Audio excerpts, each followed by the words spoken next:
Black hole में छुपा है ब्रह्मांड का सबसे बड़ा रहस्य। अगर आप ब्रह्मांड की सबसे बड़ी सच्चाई को जानना चाहते हैं तो इस वीडियो को पूरा अंत तक जरूर देखें।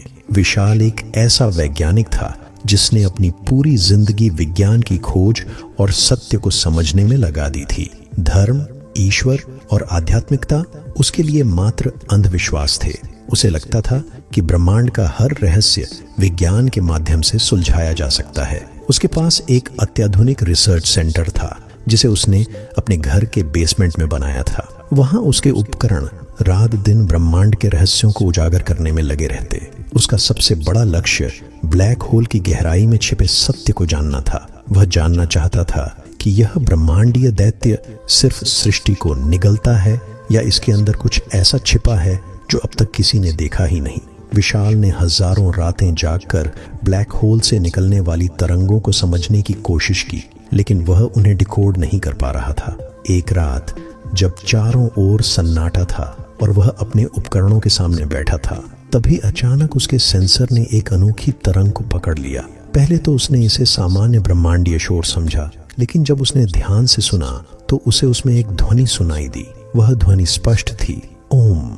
विशाल के लिए यह किसी झटके से कम नहीं था। ओम, जिसे वह अब तक केवल एक धार्मिक ध्वनि मानता था, अब उसके उपकरणों के माध्यम से वैज्ञानिक प्रमाण के रूप में सामने आ रहा था। उसने इस ध्वनि को कई बार रिकॉर्ड किया और हर बार उसे वही नतीजा मिला। यह घटना उसके विश्वास को हिलाने के लिए काफी थी। उसने फैसला किया कि वह इसके पीछे के रहस्य को समझेगा। उसने वेद, उपनिषद और पुराण पढ़ने शुरू किए। जैसे जैसे वह इन प्राचीन ग्रंथों को पढ़ता गया, उसे एहसास हुआ कि इन ग्रंथों में जो बातें लिखी गई हैं वे मात्र कहानियां नहीं हैं, बल्कि उनके पीछे एक गहरा वैज्ञानिक आधार है।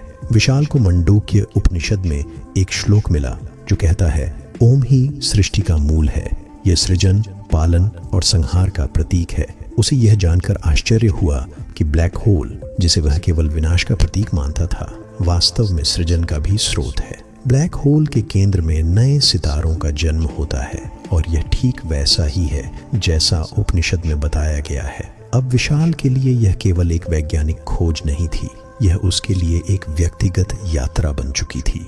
उसने ओम की ध्वनि का गहराई से अध्ययन करना शुरू कर दिया। जैसे जैसे वह इस ध्वनि पर ध्यान केंद्रित करता गया, उसके भीतर कुछ बदलने लगा। उसे महसूस हुआ कि वह अधिक स्पष्टता और ऊर्जा के साथ काम कर सकता है। कुछ दिनों बाद उसे एक और अजीब घटना का अनुभव हुआ। जब उसने ओम का जाप करना शुरू किया तो उसे लगा कि उसके शरीर में एक अजीब सी शक्ति उत्पन्न हो रही है। उसे लगा जैसे वह अपनी इच्छा शक्ति से किसी भी स्थान पर जा सकता है। उसने अपने रिसर्च सेंटर में ही इसे आजमाया और पाया कि वह सचमुच अदृश्य होकर अपने कमरे से बाहर निकल गया था। यह अनुभव उसके लिए अविश्वसनीय था। उसने महसूस किया कि ओम के जाप से उसे एक दिव्य शक्ति मिल रही थी जो उसे ब्रह्मांड के किसी भी कोने में जाने की क्षमता दे सकती थी। अब उसने तय किया कि वह इस शक्ति का उपयोग करके ब्लैक होल के रहस्य को समझेगा। इस यात्रा की शुरुआत आसान नहीं थी। विशाल को पता चला कि ब्लैक होल तक पहुंचने के लिए उसे 7 दिव्य द्वारों को पार करना होगा। हर द्वार पर एक अलग चुनौती उसका इंतजार कर रही थी। उसने अपने उपकरण और खुद को तैयार किया और इस अद्भुत यात्रा पर निकल पड़ा। पहले द्वार पर पहुंचते ही उसे लगा जैसे वह किसी दूसरी दुनिया में प्रवेश कर चुका है। वहां उसे एक विशाल जलप्रपात मिला जो किसी साधारण जल से नहीं बल्कि प्रकाश से बना हुआ था। उस जलप्रपात को पार करना एक असंभव काम लग रहा था। तभी उसे अपने भीतर की शक्ति का एहसास हुआ। उसने ओम का जाप किया और वह जलप्रपात अपने आप 2 भागों में बंट गया, जिससे वह आगे बढ़ सका। हर द्वार के साथ विशाल की शक्ति और समझ बढ़ती जा रही थी। दूसरे द्वार पर उसे एक ऐसे स्थान का सामना करना पड़ा जहां गुरुत्वाकर्षण का कोई प्रभाव नहीं था। वह स्थान पूरी तरह से शून्य जैसा था, जहां उसे हर कदम बहुत सोच समझ कर रखना था। उसने ओम का जाप किया और उसकी ऊर्जा ने उसे उस शून्य से सुरक्षित बाहर निकाल दिया। जैसे जैसे वह आगे बढ़ता गया, उसे एहसास हुआ कि यह केवल एक भौतिक यात्रा नहीं है, बल्कि यह उसकी आत्मा की भी परीक्षा है। हर द्वार पर उसे अपनी शक्ति और विश्वास का इस्तेमाल करना पड़ता था। तीसरे द्वार पर उसने एक विशाल वृक्ष को देखा जिसकी जड़ें आसमान तक फैली हुई थीं। उस वृक्ष के चारों ओर बुरी शक्तियां घूम रही थीं, जो उसे आगे बढ़ने से रोकने की कोशिश कर रही थीं। लेकिन विशाल ने अपने विश्वास और ओम की शक्ति से उन बुरी शक्तियों को पराजित कर दिया। यह यात्रा केवल ब्लैक होल के रहस्य को सुलझाने की नहीं थी, यह विशाल को उसके जीवन के वास्तविक उद्देश्य की ओर ले जा रही थी। उसने महसूस किया कि धर्म और विज्ञान एक दूसरे के विरोधी नहीं हैं, वे दोनों सत्य को समझने के अलग अलग माध्यम हैं। जैसे ही उसने चौथे द्वार की ओर कदम बढ़ाया, उसे एहसास हुआ कि यह यात्रा उसकी कल्पना से भी अधिक चुनौतीपूर्ण और अद्भुत होने वाली थी। उसके सामने का दृश्य अविश्वसनीय था। वह एक विशाल रेगिस्तान के बीच खड़ा था, जहां दूर दूर तक सिर्फ रेत के टीले थे। लेकिन यह कोई साधारण रेगिस्तान नहीं था। हर कण चमक रहा था, जैसे रेत में अनगिनत छोटे छोटे सूरज छिपे हों। चारों ओर एक असहनीय गर्मी थी और साथ ही एक अदृश्य दबाव जो उसकी चेतना को कमजोर कर रहा था। विशाल को समझ में आया कि यह सिर्फ भौतिक गर्मी नहीं थी, बल्कि यह जगह उसके मन और आत्मा की परीक्षा लेने के लिए बनाई गई थी। उसे महसूस हुआ कि यदि वह इस स्थान पर ज्यादा देर रुका तो उसकी चेतना धुंधली हो जाएगी और वह अपने लक्ष्य से भटक जाएगा। लेकिन उसने खुद को शांत किया और अपनी शक्ति को केंद्रित करने के लिए ओम का जाप शुरू किया। जैसे ही उसने जाप किया, उसे लगा कि वह गर्मी कम हो रही है और उसका मन स्थिर हो रहा है। वह आगे बढ़ा, लेकिन हर कदम के साथ उसे यह एहसास हो रहा था कि यह रेगिस्तान केवल उसके लिए ही नहीं, बल्कि अनगिनत आत्माओं के लिए एक भूल भुलैया है। उसे रास्ते में कुछ आकृतियां दिखीं, ऐसी आत्माएं जो यहाँ फंसी हुई थीं। उनकी चेतना धुंधली हो चुकी थी। वे चारों ओर भटक रही थीं, जैसे उन्हें अपने अस्तित्व का कोई ज्ञान न हो। विशाल ने उनके पास जाकर मदद करने की कोशिश की, लेकिन जैसे ही वह उनके करीब गया, उन आत्माओं ने उसे घेर लिया। उनकी उपस्थिति एक भयावह ठंडक लाती थी, जो उसके अंदर तक पहुंच रही थी। विशाल को एहसास हुआ कि ये आत्माएं अपने दुख और भय में फंसी हुई हैं और अब वह उनके लिए भोजन जैसी थीं।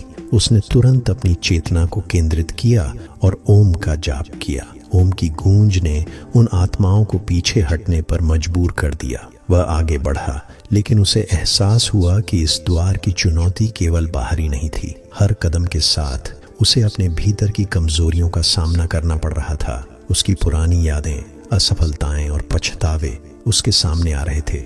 ऐसा लग रहा था जैसे यह रेगिस्तान उसकी आत्मा का आईना है, जो उसे उसकी हर कमजोरी दिखा रहा है। एक क्षण ऐसा आया जब वह लगभग हार मानने वाला था। उसे लगा कि वह इस द्वार को पार नहीं कर पाएगा, लेकिन तभी उसे अपने भीतर से एक आवाज सुनाई दी, तुम यहाँ केवल अपने लिए नहीं आए हो, यह यात्रा तुम्हें अपनी सीमाओं से परे जाने के लिए है। यह आवाज उसकी खुद की थी, लेकिन यह पहले से कहीं अधिक दृढ़ और स्पष्ट थी। उसने गहरी सांस ली और अपनी चेतना को फिर से स्थिर किया। जैसे ही वह रेगिस्तान के अंत तक पहुंचा, उसके सामने एक विशाल द्वार प्रकट हुआ। यह चौथा दिव्य द्वार था, जो किसी प्राचीन महल जैसा दिख रहा था। द्वार के दोनों ओर दो रक्षक खड़े थे। वे सामान्य प्राणियों की तरह नहीं थे। उनके शरीर से तेजस्वी प्रकाश निकल रहा था और उनके हाथों में अस्त्र थे। रक्षकों ने विशाल को रोक दिया। उनमें से एक ने गहरी गूंजती हुई आवाज में कहा, तुम्हें आगे बढ़ने के लिए अपनी योग्यता साबित करनी होगी। यह द्वार केवल उन्हीं के लिए है जो सच्चे ज्ञान और आत्मबल के अधिकारी हैं। विशाल ने उनके सामने अपने ज्ञान और विज्ञान की व्याख्या की। उसने उन्हें बताया कि वह इस यात्रा पर क्यों निकला है और उसका उद्देश्य क्या है। लेकिन रक्षक संतुष्ट नहीं हुए। उन्होंने कहा, ज्ञान केवल शब्दों में नहीं, अनुभव और सत्य में है। यदि तुम अपने भीतर के भय और संशय को पार कर सको, तो ही यह द्वार तुम्हारे लिए खुलेगा। यह सुनकर विशाल ने अपने भीतर ध्यान लगाया। उसने अपनी चेतना को उन सभी भावनाओं की ओर मोड़ा जो उसे रोक रही थीं, भय, क्रोध और अहंकार। उसने महसूस किया कि ये सारी भावनाएं केवल उसके अपने मन की रचना थीं, जो उसकी वास्तविक शक्ति को छिपा रही थीं। उसने ओम का जाप किया और धीरे धीरे उसका मन पूरी तरह शांत हो गया। जैसे ही उसने अपनी चेतना को स्थिर किया, द्वार अपने आप खुल गया। रक्षकों ने मुस्कुराते हुए कहा, तुमने साबित कर दिया कि तुम इस यात्रा के लिए तैयार हो। आगे बढ़ो और अपने अगले द्वार की ओर जाओ। विशाल ने द्वार को पार किया और पाया कि वह एक घने जंगल में आ चुका है। यह जंगल अद्भुत था। पेड़ विशाल और प्राचीन थे और हर पेड़ से एक अलग प्रकार की ऊर्जा निकल रही थी। यहाँ का वातावरण पूरी तरह शांत और दिव्य था। लेकिन इसमें एक रहस्यमय गंभीरता भी थी। जंगल के भीतर चलते हुए उसे महसूस हुआ कि यहाँ हर चीज जीवित है, पेड़, पत्थर और यहाँ तक कि हवा भी। उसे लगा जैसे यह जंगल उसे देख रहा है, उसे परख रहा है। वह धीरे धीरे आगे बढ़ा, लेकिन हर कदम पर उसे ऐसा लग रहा था जैसे कोई अदृश्य शक्ति उसे रोकने की कोशिश कर रही हो। अचानक एक विशाल नाग उसके रास्ते में आ गया। नाग की आंखें चमक रही थीं और उसकी उपस्थिति से ऐसा लग रहा था जैसे वह इस जंगल का रक्षक हो। नाग ने विशाल से कहा, यहाँ से आगे बढ़ने के लिए तुम्हें अपनी इच्छाओं का त्याग करना होगा। यह जंगल केवल उन्हीं को आगे बढ़ने देता है जो अपनी आत्मा को शुद्ध कर चुके हों। विशाल ने समझा कि यह एक और परीक्षा थी। उसने अपनी इच्छाओं और लगावों का सामना किया जो उसे इस भौतिक दुनिया से जोड़ रहे थे। उसने गहराई से सोचा कि उसका अंतिम लक्ष्य क्या है। उसे एहसास हुआ कि यह यात्रा केवल एक वैज्ञानिक खोज नहीं है, बल्कि यह उसे उसके अस्तित्व के गहरे अर्थ तक ले जा रही है। जैसे ही उसने अपनी इच्छाओं को त्यागा और अपनी चेतना को ओम की ध्वनि में लीन किया, नाग शांत हो गया और रास्ता देने के लिए पीछे हट गया। जैसे ही विशाल ने 5वें द्वार की ओर कदम बढ़ाया, उसने महसूस किया कि यह द्वार अब तक के द्वारों से बिल्कुल अलग था। द्वार से एक प्राचीन और रहस्यमयी ऊर्जा निकल रही थी जो उसे अपनी ओर खींच रही थी। यह द्वार किसी प्राचीन मंदिर की तरह दिखता था, जिसके चारों ओर अजीब आकृतियों के चित्र उकेरे हुए थे। उन चित्रों में ब्रह्मांड, ग्रह, तारे और ऐसी घटनाओं का वर्णन था जो किसी अनजान सत्य को उजागर कर रहे थे। द्वार पर 2 विशाल यक्ष रक्षक के रूप में खड़े थे। उनके शरीर पर स्वर्ण जैसे चमकीले कवच थे और उनकी आंखों में दिव्यता की चमक थी। रक्षकों ने उसे रोकते हुए कहा, यहाँ से आगे बढ़ना हर किसी के लिए संभव नहीं। यह द्वार केवल उन्हीं के लिए है जो सत्य और असत्य के बीच का भेद समझते हैं। यदि तुम इस द्वार को पार करना चाहते हो तो अपने भीतर के सबसे गहरे प्रश्नों का उत्तर खोजना होगा। विशाल ने उनकी बात को गंभीरता से लिया। उसने पूछा, कौन से प्रश्न? यक्षों में से एक ने गहरी आवाज में कहा, सत्य क्या है? ब्रह्मांड का आधार क्या है? और तुम्हारा अंतिम उद्देश्य क्या है? यह प्रश्न विशाल के मन में गूंजने लगे। उसने ध्यान लगाया और अपने भीतर झांकने की कोशिश की। उसे अपने जीवन की सारी घटनाएं, उसकी उपलब्धियां, उसकी असफलताएं और उसका यह सफर याद आने लगा। हर घटना उसे यह समझाने की कोशिश कर रही थी कि सत्य केवल बाहरी दुनिया में नहीं बल्कि उसके भीतर है। जैसे ही उसने ध्यान की गहराई में प्रवेश किया, उसे एक दिव्य प्रकाश दिखाई दिया। वह प्रकाश इतना तेज था कि उसने विशाल की सारी चिंताओं और भ्रम को मिटा दिया। उस प्रकाश ने उसे बताया कि ब्रह्मांड का आधार ऊर्जा है और हर प्राणी, हर तत्व उसी ऊर्जा का एक अंश है। जब वह इस सत्य को स्वीकार करने के लिए तैयार हुआ तो यक्ष मुस्कुराए और द्वार अपने आप खुल गया। द्वार के पार एक अद्भुत संसार था। यह स्थान किसी दिव्य भूमि जैसा प्रतीत हो रहा था। यहाँ चारों ओर हरियाली थी, लेकिन यह साधारण हरियाली नहीं थी। हर पेड़, हर पौधा और यहाँ तक कि जमीन से निकलने वाले फूल भी ऊर्जा से भरे हुए थे। विशाल को लगा जैसे वह एक ऐसे स्थान पर है जहाँ प्रकृति और ब्रह्मांड एक साथ जुड़े हुए हैं।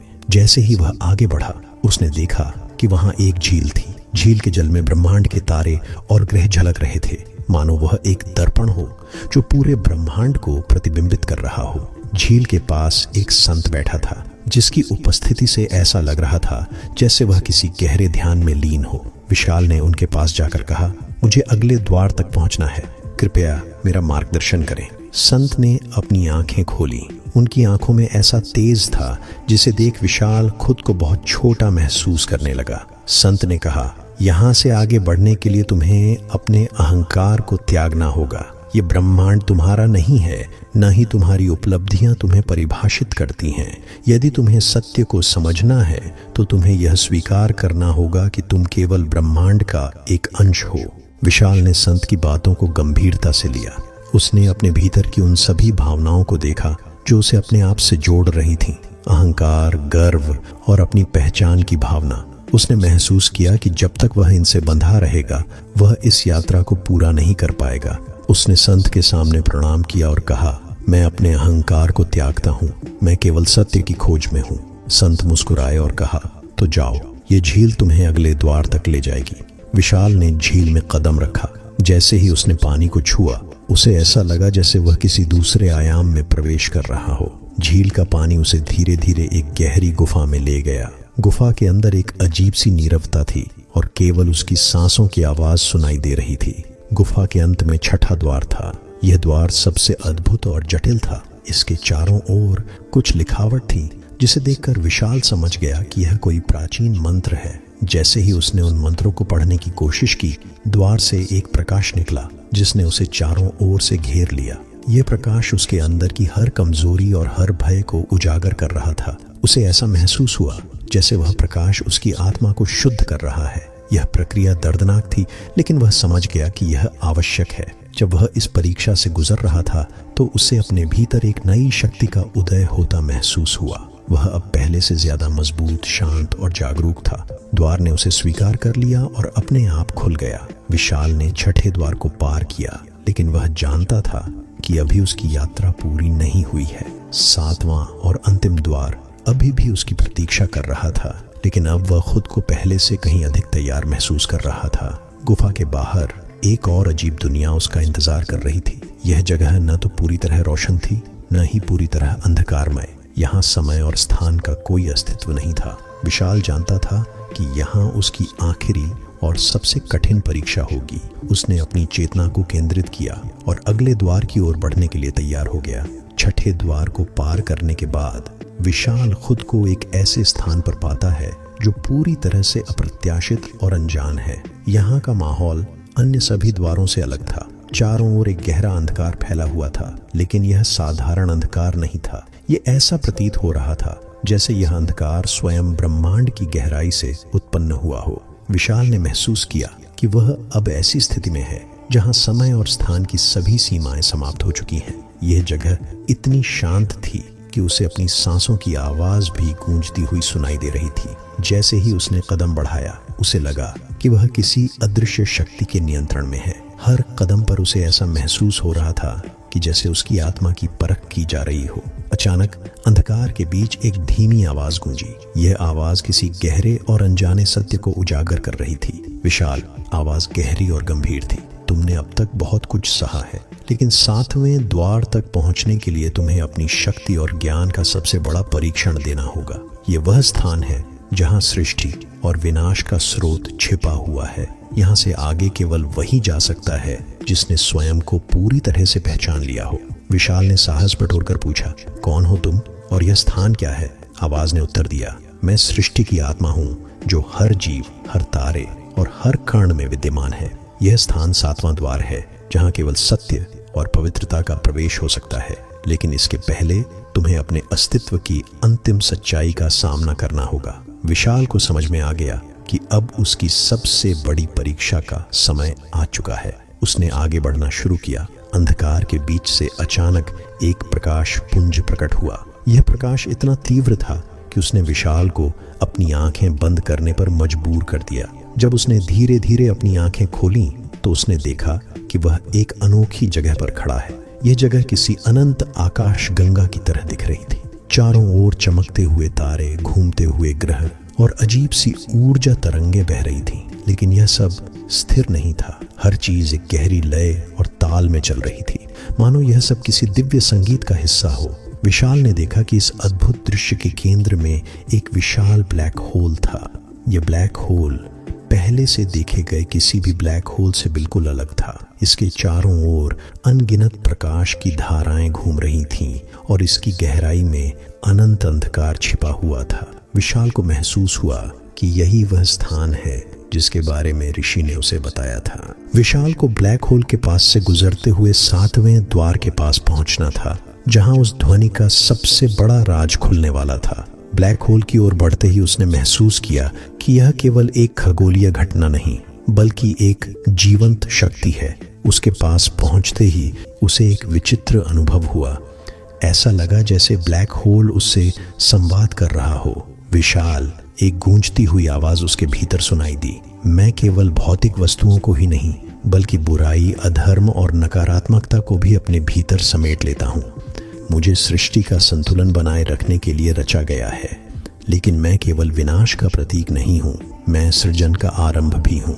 हर अंत से एक नई शुरुआत होती है और हर विनाश से एक नई सृष्टि का जन्म होता है। ये सुनकर विशाल के भीतर एक गहरी चेतना जाग उठी। उसने समझा कि ब्लैक होल केवल वैज्ञानिक दृष्टिकोण से समझने की चीज नहीं है, बल्कि यह ब्रह्मांड के आध्यात्मिक और दार्शनिक सत्य का भी प्रतीक है। तभी ब्लैक होल के पास से एक प्रकाश पुंज निकला और विशाल के सामने एक आकृति प्रकट हुई।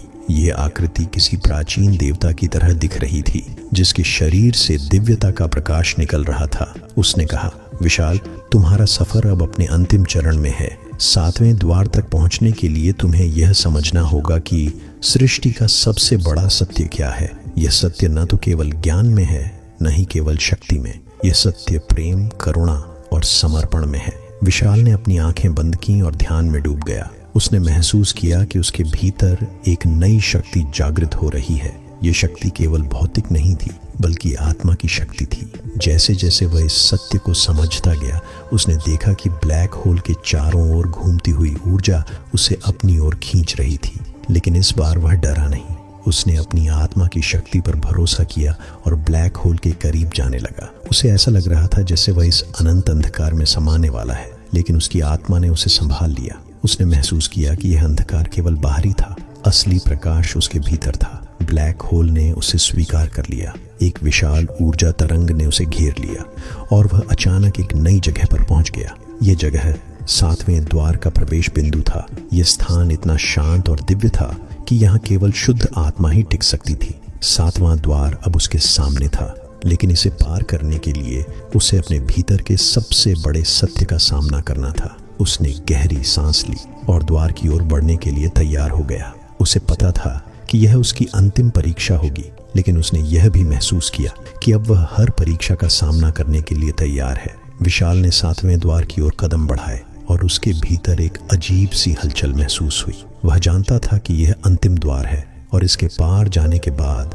वह उस सत्य को देख पाएगा जिसकी कल्पना उसने कभी नहीं की थी। 7वां द्वार पहले के सभी द्वारों से अलग था। इसकी संरचना साधारण थी, लेकिन इसके चारों ओर बहती ऊर्जा इतनी तीव्र थी कि विशाल को लगा जैसे यह द्वार किसी अदृश्य शक्ति से उसकी परीक्षा ले रहा हो। जैसे ही विशाल ने 7वें द्वार को पार किया, उसे ऐसा महसूस हुआ कि वह एक नई और असीम दुनिया में प्रवेश कर गया है। यह स्थान अनंत था और उसके चारों ओर एक अद्भुत शांति फैली हुई थी। यह शांति केवल बाहरी नहीं थी, बल्कि उसकी आत्मा तक पहुंच रही थी। लेकिन इस शांत माहौल में एक गूंजती हुई ध्वनि थी, ओम।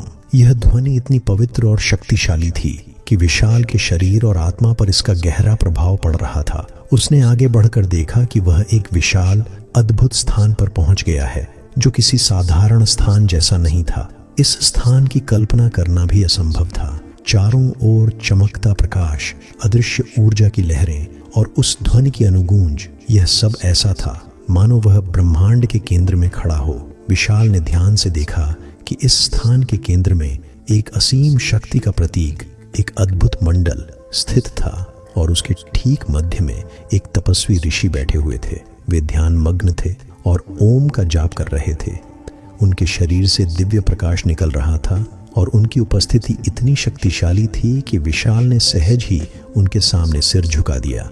जैसे ही विशाल ने उन्हें प्रणाम किया, ऋषि ने अपनी आंखें खोली। उनकी दृष्टि में करुणा और दिव्यता थी। उन्होंने शांत स्वर में कहा, स्वागत है विशाल, तुमने 7 द्वार पार कर यहाँ तक पहुँचने की योग्यता अर्जित की है। यह स्थान वह है जहाँ से ब्रह्मांड की सारी शक्तियों का संतुलन नियंत्रित होता है। मैं वही तपस्वी हूँ जिसे तुम ब्लैक होल का रक्षक समझ सकते हो। विशाल ने आश्चर्य से पूछा, ऋषिवर, आप यहाँ क्या कर रहे हैं? और यह स्थान, यह ब्लैक होल वास्तव में क्या है? ऋषि मुस्कुराए और बोले, तुम्हारे जैसे लोग इसे ब्लैक होल कहते हैं, लेकिन इसका वास्तविक अर्थ उससे कहीं अधिक गहरा है। त्रिदेव ब्रह्मा, विष्णु और महेश ने इस स्थान को ब्रह्मांड के संतुलन के लिए बनाया है। यह ब्लैक होल केवल बुराई को निगलने का केंद्र नहीं है, बल्कि सृजन और विनाश के बीच का संतुलन है। और मुझे त्रिदेवों ने इस स्थान की जिम्मेदारी सौंपी है। मेरा कार्य यहाँ बैठकर ओम का जाप करना है, जिससे ब्रह्मांड में अच्छाई और बुराई का संतुलन बना रहे। विशाल ने विस्मय से पूछा, ओम का यह जाप क्या करता है ऋषिवर? ऋषि ने उत्तर दिया, ओम वह ध्वनि है जिससे ब्रह्मांड की रचना हुई थी। यह केवल एक ध्वनि नहीं है, यह सृष्टि की आत्मा है। जब मैं यहाँ ओम का जाप करता हूँ तो इससे अच्छाई का सृजन होता है। इस सृजन से बुराई का संतुलन होता है, और जब बुराई अपनी सीमा से बाहर जाती है तो ये ब्लैक होल उसे निगल लेता है। यह ब्रह्मांड का स्वाभाविक संतुलन है। विशाल इस सत्य को सुनकर स्तब्ध रह गया। उसने पूछा, तो यह ब्लैक होल केवल विनाश का साधन नहीं है? ऋषि ने सिर हिलाते हुए कहा, नहीं, इसे केवल विनाश का साधन समझना गलती होगी। ये सृष्टि का संतुलन बनाए रखने का साधन है। ब्रह्मा सृजन करते हैं, विष्णु संरक्षण करते हैं और महेश विनाश। लेकिन इन तीनों के बीच जो संतुलन है वह इस स्थान के माध्यम से होता है, और यह संतुलन बनाए रखने के लिए ही मुझे यहाँ नियुक्त किया गया है। विशाल ने ऋषि को प्रणाम किया और कहा, मैं धन्य हूँ कि मुझे इस सत्य को जानने का अवसर मिला, लेकिन ऋषिवर, इस ज्ञान का मैं क्या करूँ? ऋषि ने गहरी सांस ली और कहा, विशाल, यह ज्ञान केवल तुम्हारे लिए नहीं है। यह ज्ञान तुम्हारे माध्यम से उन लोगों तक पहुंचना चाहिए जो सच्चाई की तलाश में हैं। लेकिन याद रखना, यह सत्य केवल उन्हीं को देना जो इसके लिए तैयार हों। यह ज्ञान एक जिम्मेदारी है, और यह जिम्मेदारी केवल वही निभा सकता है जो निस्वार्थ और दृढ़ हो। विशाल ने सिर झुकाकर ऋषि से आशीर्वाद लिया। उसने महसूस किया कि वह अब केवल एक साधारण मनुष्य नहीं है, वह अब उस सत्य का वाहक है जिसे समझना और अपनाना हर किसी के लिए संभव नहीं। जैसे ही उसने उस स्थान से बाहर निकलने की ओर कदम बढ़ाया, ऋषि ने पीछे से कहा, याद रखना, ओम की ध्वनि केवल ध्वनि नहीं है, यह तुम्हारी आत्मा का मार्गदर्शन करने वाली शक्ति है। जब भी तुम भटको, इसे याद करना, यह तुम्हें सच्चाई और अच्छाई की ओर ले जाएगी। विशाल ने एक बार फिर ऋषि को प्रणाम किया और 7वें द्वार से बाहर निकल आया। अब वह पूरी तरह से बदल चुका था। उसके भीतर वह ज्ञान और शक्ति थी जो उसे न केवल अपनी बल्कि दूसरों की भी मदद करने में सक्षम बनाती थी। उसकी यह यात्रा समाप्त हो चुकी थी, लेकिन अब वह जानता था कि उसकी असली जिम्मेदारी शुरू हो रही है। उसने 7 द्वारों की इस अद्भुत यात्रा को अपनी आत्मा में बसा लिया और ठान लिया कि वह इस ज्ञान का उपयोग सृष्टि की भलाई के लिए करेगा।